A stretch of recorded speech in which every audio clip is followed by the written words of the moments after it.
Hi bro. Hi bro. మొన్న Laila pre release event లో 30 years industry Prithviraj కొన్ని వ్యాఖ్యలు చేశాడు. 150 గొర్రెలు 11 గొర్రెలు అని. సో అది వైసీపీ వాళ్ళు కనెక్ట్ అవుతున్నారు, వాళ్ళని అన్నారని. సో విశ్వక్సేనేం అసలు సినిమాలో టాపిక్ లేదు, సినిమాని ఎందుకు వాళ్ళు చేస్తున్నారు అంటున్నారు. సో మీరేమంటారు? నేను ఎప్పుడు జయానికి మద్దతుగా ఎప్పుడు మాట్లాడలే అన్న. కానీ మన పృథ్వీరాజ్ గారు లైక్ 30 ఇయర్స్ ఇండస్ట్రీ అంటే ఈయన ఇంతకుముందు నాకు ఒక గుడ్ ఇంప్రెషన్ ఉండే. లైక్ కష్టపడి పైకి వచ్చినవాడు కదా అందరితో పాటు అన్నట్టు అనుకుంటే, కానీ లైక్ ఎప్పుడైతే ఈ ఎదవ మాటలు మాట్లాడుతుండో ఈ ఎదవ మాటలు మాట్లాడుతుండు కదా, నిజంగా ఒక ఎదవలాగానే మాట్లాడుతుండు.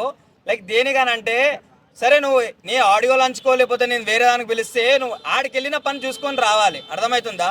నీకు అంత పొడిసాలి అంత దున్నాలి అనుకుంటే నువ్వు తెలుగు ఇండస్ట్రీలో దున్ను, అర్థమవుతుందా? 30 ఇయర్స్ ఇండస్ట్రీ కాదు, 60 ఇయర్స్ ఇండస్ట్రీ వరకు దున్ను. అంతేగాని నీకు అనవసరంగా మాటలు పోయి అంటే ప్రతి ఒక్కటి ఇప్పుడు మన టాలీవుడ్లోనైనా సరే ఏంటన్నా సరే దేనికి ఆశపడుతున్నానంటే, ఆల్రెడీ మనం సినిమాలలో నటించినాం కదా. ఇప్పుడు పవన్ కళ్యాణ్ వెళ్ళిండు కదా రాజకీయాలకి, మనం కూడా అట్లా వెళ్దాం, ఎవడో ఒకటి మనకి ఎమ్మెల్యే సీట్ ఇస్తాడు, ఎమ్మెల్సీ సీట్ ఇస్తాడు అనుకుంటారు. కానీ భయ్యా చెప్తున్నా, జగన్ని నువ్వు తక్కువ అంచనా వేస్తున్నావు, కానీ చంద్రబాబు నాయుడు లాంటి వాడికే చుక్కలు చూపించిండు, అర్థమవుతుందా? నువ్వు చంద్రబాబు నాయుడుతో పోల్చుకుంటే ఆయన గోరంతా కూడా కాదు.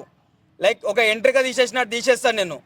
నీకు మరీ మాట్లాడాలనిపిస్తే నీ సినిమా గురించి మాట్లాడు, ఏ ఆడియో లంచ్ గురించి పిలిచిరో ఆడియో లంచ్ గురించి మాట్లాడు. అంతేగాని అనవసరమైన తలకాయ నొప్పి తెచ్చుకొని బాగానే పెట్టుకుంటున్నావు. ఎందుకనంటే ఇప్పుడు కూటమి ప్రభుత్వం ఉంది, ఎవరు ఏం చేయలేరు అనుకుంటున్నావు. కానీ ఏమో జాతకాలు మారితే మళ్ళీ మన వైసీపీ మన జగన్ వస్తే నువ్వు కనిపించవు భయ్యా. ఎందుకనంటే వాళ్ళ సొంతం ఇంట్లోనే లేపేసిండు, అర్థమవుతుందా? నువ్వు ఎంత ఆయనకి గడ్డి పరకతో సమానం. నీ 30 ఇయర్స్ ఇండస్ట్రీ మొత్తం ఈయనే పెట్టుకో, ఏదైతే మన టాలీవుడ్లో ఉందో ఆడనే పెట్టుకో. నువ్వు బయటికి పోయి పెట్టినావు అనుకో, నువ్వు ఉండవు.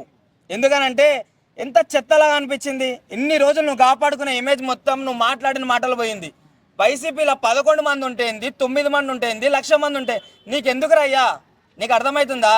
నువ్వు సినిమా గురించి పోతే సినిమా గురించి మాట్లాడు, అంతేగాని అనవసరమైన టాపిక్లు తీసుకొని వచ్చి నువ్వు ఒక్కడి వల్ల నీ ఒక్కరికి ఎఫెక్ట్ అయితే నాకేం ఎఫెక్ట్ కాదు. ఇక్కడ నీ వల్ల కొంతమంది హీరోలకు ఎఫెక్ట్ అవుతుంది, కొంతమంది ప్రొడ్యూసర్లకు ఎఫెక్ట్ అవుతుంది. దీంట్లో వల్ల టికెట్ల రేటు పెంచారు.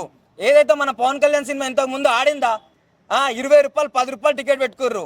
సరే రేవంత్ రెడ్డి వస్తాడని అనుకున్నావా తెలంగాణలో ఎప్పుడైనా? ఆడు రాలే, మమ్మల్ని నాశనం చేస్తలేడా? సో నీ వల్ల నీకు ఎఫెక్ట్ ఉంటే మాకేం ఫరక్ పడదు.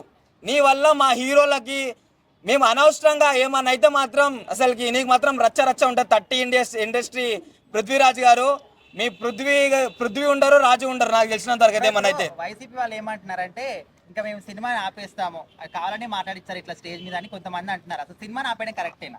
అవునన్నా అనుకుంటారు, ఎందుకు అనుకోరు? ఇప్పుడు ఎవడైనా సరే, ఇప్పుడు పవన్ కళ్యాణ్ డిప్యూటీ సీఎం లా ఉండు, ఈ జనసేన వాళ్ళే మాట్లాడిపిస్తారు అని చెప్పేసి వైసీపీ వాళ్ళు అనుకోరా? ఆల్రెడీ వాళ్ళు ఓటమితోనే చాలా బాధపడి ఉంటారు. ఇప్పుడు ఒక ఏమంటారు, చంద్రబాబు నాయుడు అన్న డిప్యూటీ సీఎం పవన్ కళ్యాణ్ మాట్లాడినా సరే ఒక లా ఉంటుంది. కానీ వీడెవడో పానకంలో బుడతలాగా వీడు పోయి మాట్లాడేందో నాకు అర్థమైతే లేదు. వీనికి సంబంధం లేని మ్యాటర్ అది, అర్థమవుతుందా? ఈ సంబంధం లేని మ్యాటర్ మాట్లాడితే వాళ్ళు అనుకుంటారు కంపల్సరీ, అరే వీనికి ఎంతో అంతో పైసలు ఇచ్చి వీనితో మనం గొర్రెలు అనిపిస్తుండు, చెత్త నా కొడుకులను అనిపిస్తుండు అని చెప్పేసి అని అంటారు. తర్వాత ఎవరికి? టాలీవుడ్ ఇండస్ట్రీకే మొత్తం బొక్క, అర్థమవుతుందా? నువ్వు సచ్చినా సరే, నువ్వు భూమి మీద ఉన్నా లేకపోయినా మాకేం ఫరక్ పడదు. కానీ నీలాంటి వాళ్ళ వల్ల ఇంతకుముందు కేటీఆర్ ఏదైతే లైక్ ఇట్లాంటి జోక్ వేసిండో, మన సీఎం ఎవరో తెలియదని చెప్పి జోక్ వేసిండో, ఈరోజు అల్లు అర్జున్ పరిస్థితి ఏదైతే తెలుసు. ఒక అల్లు అర్జున్ అభిమానులుగా మేము ఎంత బాధపడుతున్నాం మాకు తెలుసు. ఇదన్నీ చెత్త మాటలు మాట్లాడితే మీ ఇంట్లో మాట్లాడుకోండి. నీకు అంత దమ్ముంటే నువ్వు పోయి ఒక గ్రామాన్ని దత్తత తీసుకొని, లేకపోతే ఒక ఎమ్మెల్యేలా పోటీ చేసి, ఎమ్మెల్సీ అలా పోటీ చేసి, అప్పుడు గొర్రెలు అంటావో లేకపోతే ఎదవనా కొడుకులు అంటావో అప్పుడు అను. నీకు అనవసరం లేని మ్యాటర్ పోయి మాట్లాడి అనవసరంగా మమ్మల్ని బాధ పెడుతున్నారు. హీరోలు ఎంత బాధపడుతారో తెలియదు, కానీ మా అభిమానులం అయితే చాలా బాధపడుతున్నాం అన్న మేమైతే.